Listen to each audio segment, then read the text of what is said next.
Hey guys, this is Fergal from Poker VIP. We are back again for part 4 of Coral's Poker Hands Go promotional videos. So we're going to be following the exact same format as we have previously. We are going to be playing 4 tables of 20 NL. I'm going to be talking through my thought process as each and every situation arises.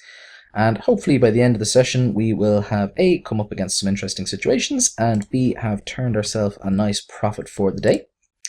So we're just going to jump straight into it. As you can see, I have all my tables up and running and ready to go. And also, for those of you who aren't aware, who haven't been following the series of what Poker Hands Go is, it's a promotion that Coral Poker are currently running. So it's a play on words on the popular Pokemon Go game. So what the challenge entails is just playing their regular tables of 20 NL or above. And what you got to do is get dealt every single type of pocket pair. You don't need to win with them or anything close to it. All you need to do is get dealt each pair. And when you complete pocket 2s through pocket aces, then you get entry into a free roll ticket, which is to a £3,000 free roll. So ace 5 on the bottom left table, we decided to bring it in for a 3-bet bluff. We get jammed on, so obviously we have a very, very straightforward fold on our hands.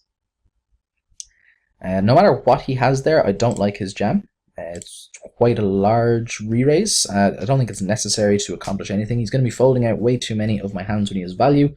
And when he is bluffing, he is risking far too much to win too little, in my opinion. So I don't like his play there, no matter what he has. 4-7 is going to be a fold, and ace-queen, we're going to be bringing it in for a 3-bet versus the button. If he opens, and if he folds, we're going to be raising it ourselves.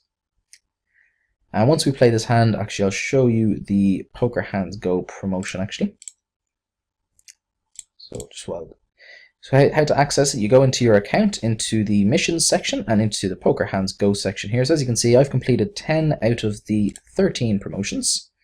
So we're nearly there. We only have 3 pocket pairs to go, and then I have entry into my free roll. I've actually played that free roll once already, and when I played it, there was less than 100 people in it. So £3,000 split 100 ways equated the free roll was worth approximately £30 per player, which is extremely generous, and first prize was in the region, I can't remember exactly, I think it was around £800 or £900, I think £825, something like that, which is incredibly generous for a free roll with less than 100 people.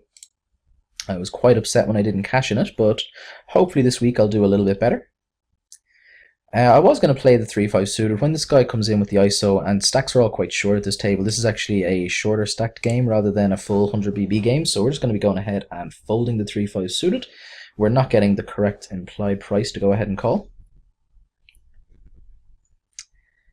And the 6-8 offsuit is just going to be good for a fold here. If the small blind does open though, we are going to call because we like playing pots big blind versus small blind when we have absolute position. Pocket queens is a sight for sore eyes. We are going to be bringing this in almost certainly for a 3-bet versus any open. Let's see if we can... Oh no, Grizja just folds. So obviously, yeah, we're going to raise. Limpsin has proven himself to be a little bit more of an aggressive player, so we wouldn't have been just flat calling if he re-raised. We definitely would have been 4-bet, looking to get it in versus this guy. The great news about that, though, is on this kind of board, I don't think, like, this player strikes me as the kind of player who's going to be 3-betting most of his ace-x. Now, I don't have a huge sample on him or anything like that, but just from what I've seen, based on my memory, he does seem on the more aggressive side for sure. So, we're just going to be calling down here with our pocket queens. We're fine seeing the check back. I think I'm just going to bet for value now and try to get some value from his bluffs that picked up a pair of jacks. He's a hand like King Jack or 10 Jack, those types of hands, he may be convinced to call a river bet. And I don't think when he checks back turn, I don't think he's going to be bluffing river that often. 7-8 suited on the top right table, pretty straightforward open from that position, I feel. We get called on the button, so decent chance of this going multi-way now. It doesn't, but it's a pretty dry board, very difficult for him to have connected that strongly. So we're going to go ahead, we're going to fire once here and see if we can take this down. And the 8-10 offsuit in the bottom right table, we are going to be bringing it in for a steal, blind versus blind. We get called here, and we're just going to be checking back and giving this board up now. His ace high, he also had the flush draw. I'm surprised he checked back that turn. I mean, it makes sense, but I think I probably would have been betting small there on that turn. I'm not in love with my hand by any stretch when I check that turn, so I think his bet there is going to get through very, very often, and he's going to fold out some pocket pairs worse than the queen and so on, so there's definitely merit there. And it also does build a pot when he does bink his flush on the river. If I have a hand that I can call with, I mean, of course. The 3 and the 6 offsuit is going to be a fold, as is the 8-3, unfortunately. Not much going on at all for us here.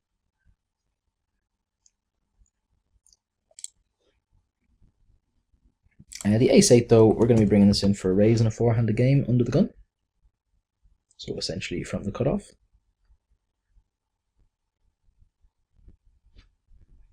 So we're happy to see this short stack get there. He strikes me as somebody who is probably not one of the better players at the table, so we want him having as many chips as possible to our immediate right for sure. And we're going to be bringing this in for an ISO against him. This player types yawn in the chat box. He's obviously not impressed with Queen 10 getting there at all. We 2-pair up here over on the right table, so we are going to be having a bet. We're just going to fire once here, see if we can take this down, and if not, we are going to be giving this up.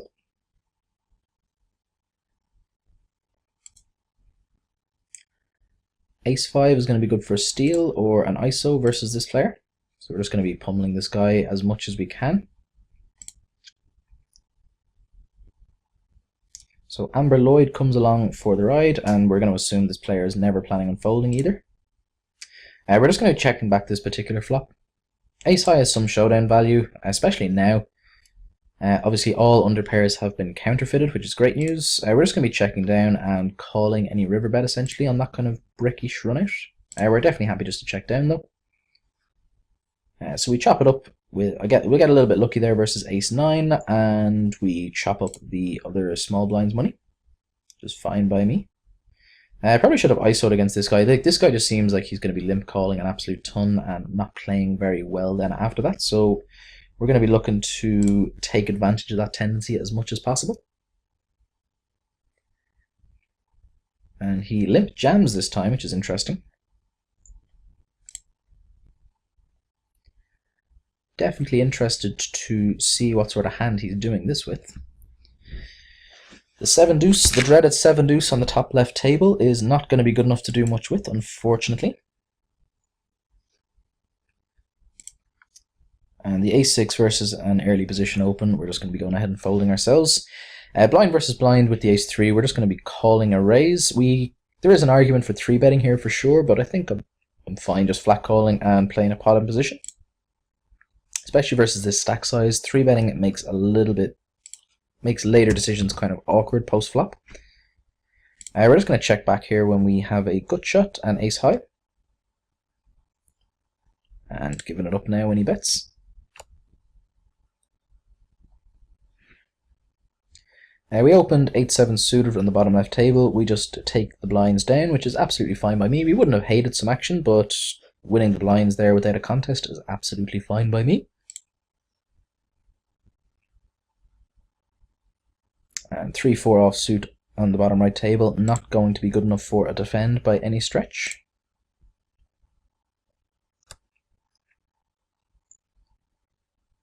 Neither will the 10-3 suited. If it's folded around to us, we're just going to be giving the big blind a walk here.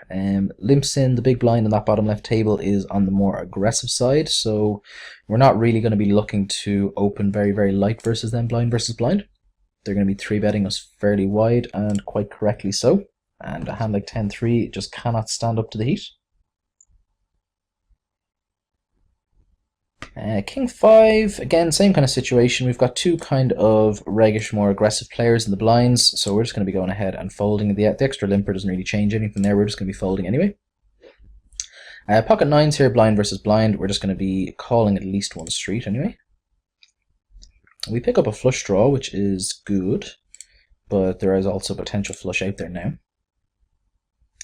We're just going to check call here. Betting for value seems very optimistic. And when it goes check check, we just win pretty much always. So pocket 9s, one of the pocket pairs that we did not have on the Poker Hands Go promo. So we were ahead the whole way there. We did not need the flush. So I think we only have 2 pocket pairs left to go now in the promotion. I'm not actually sure. I think pocket kings we have yet to be dealt, and I'm not sure what else there is. The king and 10 on the bottom left table, we are going to be bringing this one in for a raise. And the 6-7 offsuit on the bottom right is just going to be a fairly straightforward fold. We were planning on folding anyway, and then this guy's 3-bet obviously makes that a lot more straightforward. We're going to check here for deception with our king 10. Getting 3 streets of value seems pretty optimistic, so we're just going to start off with a check and a call. Also helps control the size of the pot in various situations. I don't love this 7, but I don't hate it either. It's I mean, this guy can definitely have some 7x, but not a ton. And we're just going to bet here for value now. We can definitely have missed flush draws and so on. If he has any pocket pair, like, you know, pocket 8s, pocket 9s, those types of hands, he can be convinced to pick us off there, I feel.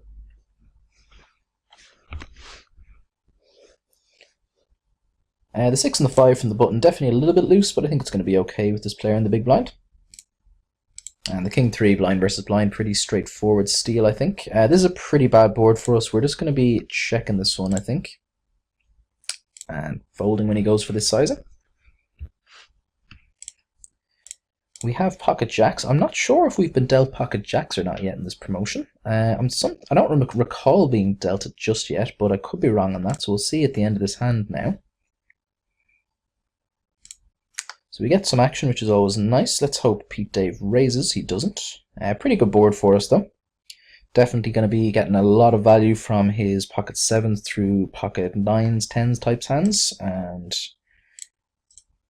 he can have some flush draws, some straight draws, those types of things. And if he has a set, then GG, sir, you're going to be getting some money from us. The 4, not great. Obviously, it puts 4 to a straight on the board. I'm going to be checking this back, not because I'm necessarily that afraid that he's going to have a straight that often, but it's a really nice card for him to bluff. As a like if we bet out and he raises, it's a really, really nice spot for him to do that. And we're just going to call down here. I don't love the ace at all, but this just seems like a very strange hand. I think we're too strong to consider folding here, but I'm not going to be shocked if we're beat. He has pocket 2s there, so yeah, he did turn the straight. Pretty loose call on the flop there with the worst end of a gut shot, I feel, but we can't fault him too much for it. I like his river bet then for sure. We're just going to check call 1 street here with the ace and the 8 of the hearts. And I think we're just going to bomb river now.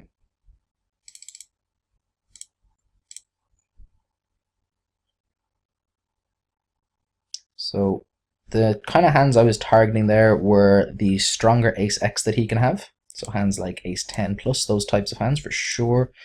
That it makes a lot of sense with those kinds of way he's played it. It's possible our ace-high was definitely good for sure, but I think I prefer just going ahead and betting to fold out those types of hands. And with the worst end of a straight here, I think I'm going to put in a really, really small raise here, because when he's checked twice, it's so unlikely that he has a jack here. So I'm gonna raise really, really small for value and try to get picked off by a king. So he has the jack. I'm pretty surprised he doesn't re-raise us there, and I'm also surprised he didn't bet the turn. It feels like he should have been. I timed out on the bottom right table by mistake. I had a hand that I was not planning on folding. I'm not entirely sure about my raise in the bottom left table, but just as I said, with the way he played his hand, it just seemed very, very unlikely he had a jack, and he may have been just betting a king for value there, or some sort of 2-pair type hand or set that he wasn't planning on folding. So I do like my raise, I think, but I'll need to have a proper think about that one. That was possibly a little bit too loose on that kind of board. The ace and the 3, we are going to be bringing it in for a raise.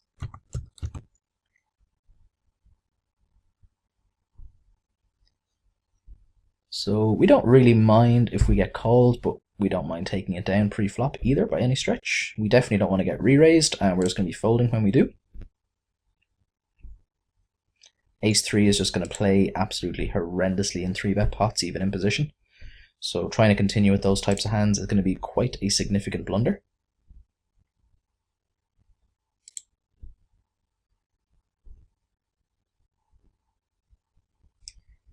Over on the right table, we improve to close to the nuts. This guy bets really, really large. I'm just going to flat call here. Raising doesn't seem like it'll accomplish much.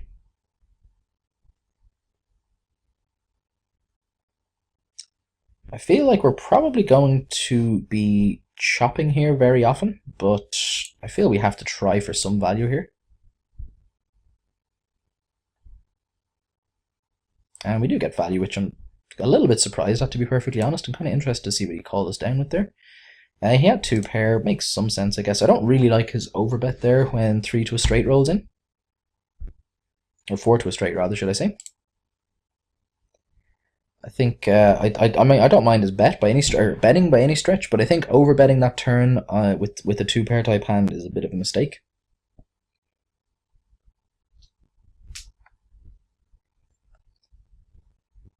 The king and the 3 over on the top left table, we're probably going to be folding versus most opens. Versus a button min open though, folding seems out of the question to me. We're getting 3.5 to 1 on our money. But it's going to be quite tricky to play out of position. Let me have a think about this one. I guess we're just going to fold, as much as I don't like doing it.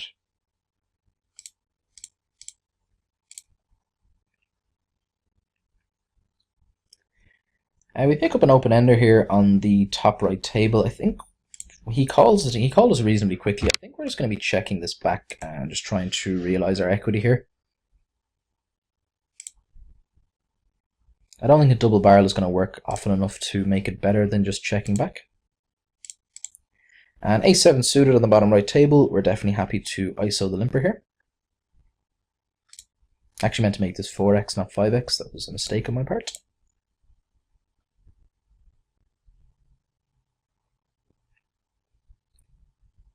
On the top left table, very standard open with Queen 9 suited, blind versus blind. I think betting here will be a mistake for sure. So we're just going to check and we're going to call. Third spade folds in, which isn't fantastic news. We're definitely happy to see this go check, check. I think we're just going to go check again, and hopefully it goes check, check once more and we win. When he bets again, I don't think we can fold here with the way the hand is played. I don't love this call by any stretch, but yeah, like his bet didn't make a huge amount of sense there to me. So we get the check mark, which is always nice. Always nice to make the light call downs and be good. I'm actually going to fold here. This would normally be an open, but when this guy is so short and he just got caught out in a bluff, I think he's going to be going a little bit crazy there fairly often. So I think we're going to get 3-bet a little bit too much. And he's just topped up, which is always good. Queen 7 on the bottom right table. We're going to be bringing this in for an open, blind versus blind. If the button opens, we're probably going to fold, but he seems like a more passive limping type. If he limps, we're probably just going to complete. Definitely an argument could be made for ISOing here, but I think limping is going to be fine too. And he snap folds against us there, which is fine by me. Queen 4 on the button, going to be a fold. Queen deuce under the gun, also going to be a fold. And we will, there's a decent chance we're going to be playing the queen and the jack of the offsuit variety here. Normally I'd be 3-betting this type of hand. If the button had opened there due to his stack size, I think I might have just been flat calling here. And blind versus blind, we can do either or. I don't really have a strong preference either way. I probably would have just flat called, but I definitely wouldn't argue against a 3-bet either. Once we're not folding, that's the main thing. And the 10 and the 5, going to be a fold versus the mid position open.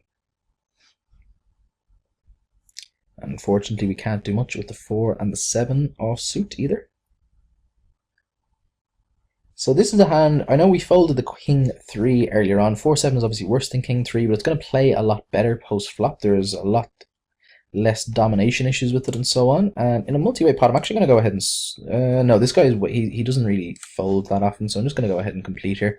Against most players, this would have been a great situation just to put in a squeeze play, but this guy seems like he doesn't really have much of a fold button. Once he calls once, he seems like he's going to be calling again, so trying to squeeze that type of player with 7 high would be a mistake for sure, even in position. And we have a pretty straightforward fold on that board. The Jack and the 6 is going to be a fold again, unfortunately. I really don't like folding to these min raises versus the button, but again, this guy's stack size makes it very, very tricky anyway. We're going to be squeezing here for sure with the ace and the queen, and expecting Pete Dave to come along for the ride fairly often.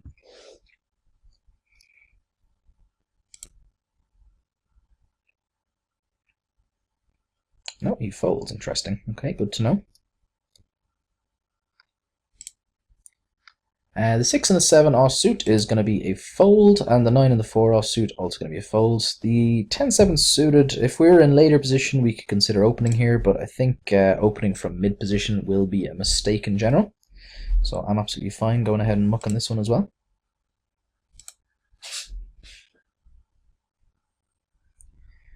Now, Queen Deuce suited, again, if Pay My Bills min raises, we might start playing back at him here with the suited Queen, just with a 3-bet. He's been min raising an absolute ton of buttons recently, and we've been kind of giving him what he wants. So I'm going to go ahead and use this as a 3-bet if Pete Dave folds.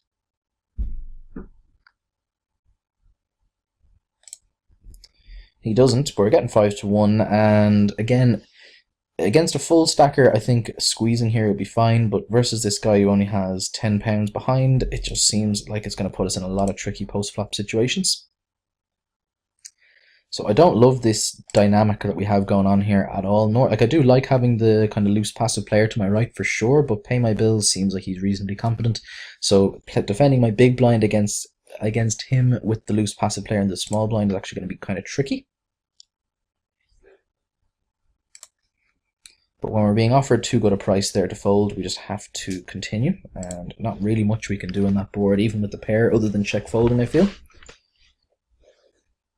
Hopefully we can just start getting dealt some reasonable holdings and start playing back correctly against him.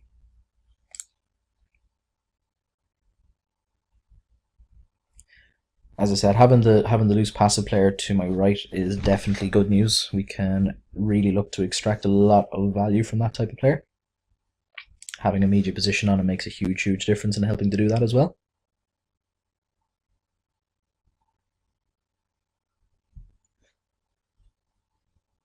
Uh, 6-9 offsuit, not going to be good enough. Unfortunately, Pete Dave has sat out. Oh no, he's back in now, that's good. We're going to be opening up, looking to attack his big blind.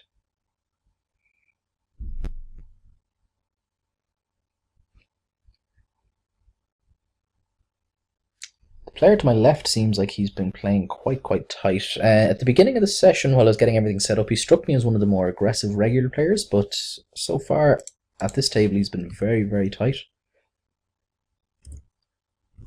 Almost raised it to £5 in the top right table, which would have been a blunder for sure.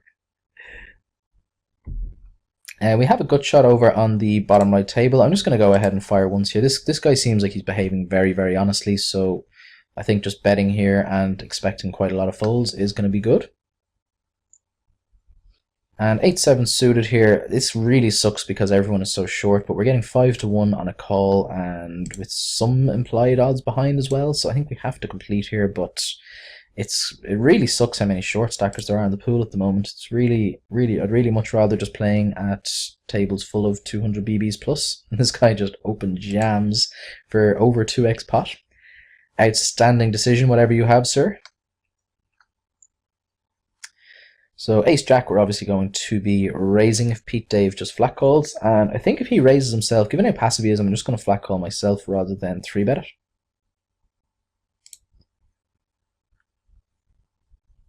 And we're going to be squeezing the Ace-Jack on the top right table.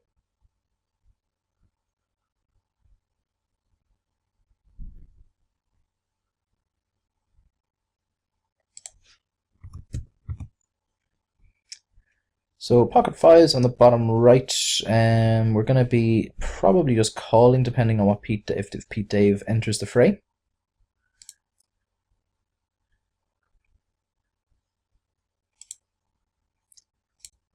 Jack is a great turn card for us, obviously on the top right table. We're just going to be betting for value now and looking to get this guy's money in the pot.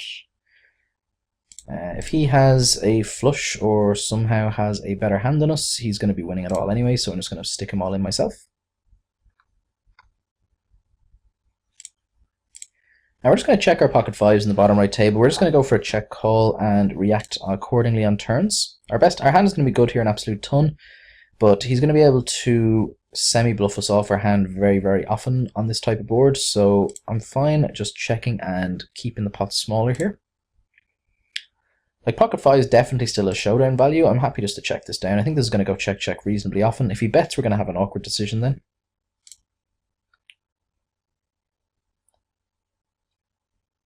So it looks like we are good, which we are indeed, always nice.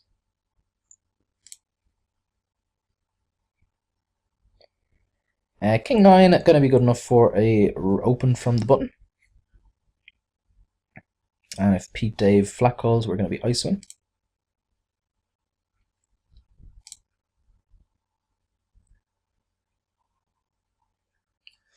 The 9 and the 10 offsuit on the bottom left table, depending on how it goes down, we may be able to defend this hand with either a call or a 3-bet, depending on the action. When this player opens from mid-position, though, I think it's just going to be a fold. The bottom right table, we flop a pair and a flush draw, which is quite good. We're just going to check this back, though. Betting doesn't really make much sense to me. So we're going to start this off with a check, look to induce some bluffs, and bet the turn if he checks to us again. So by betting the turn here, we get some value from stronger flush draws than ourselves. So if he has the Queen, Jack, the 10 of spades, he may be tempted to peel one off. And we're just going to be checking back now on this river. So we do pick up some extra value on the turn there. We got called by 8-9 of hearts. So we had a gut shot, which is a very questionable call in my opinion there. There was 3 to a flush on board, so it's possible he was drawing dead. Yeah, that wasn't particularly good. He only really wanted to see 3 cards in the deck, and he was not getting the right price to draw 2-3 cards.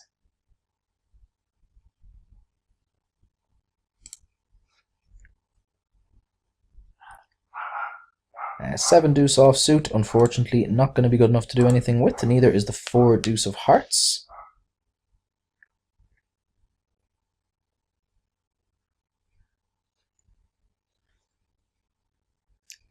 The ace 9 though, definitely a hand we may be able to defend. If the button opens, we're probably going to use it as a 3-bet bluff. We may just call though if the small blind opens and just play in position. Like, having position here makes a huge difference, so I'm happy enough just to flat call here and play post-flop poker. Pretty good flop for us. Obviously we have the toppest of the pairs with a very middling kicker. We're just going to start this off with a check back. By betting here, we're going to be getting way too many folds, and it's pretty likely that we just have him almost drawing dead to run a runner. Like, there's a pretty decent chance that this guy is completely drawing dead now. So I'm just going to check this back again and just look for 1 street of value on the river.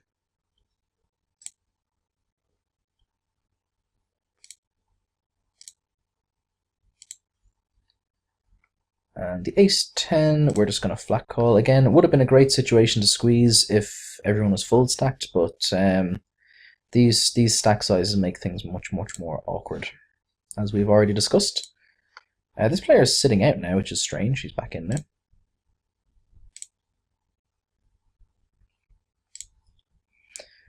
The queen and the jack offsuit, if the button opens, we're going to be using it as a 3-bet bluff, and we're just going to be opening it normally ourselves otherwise.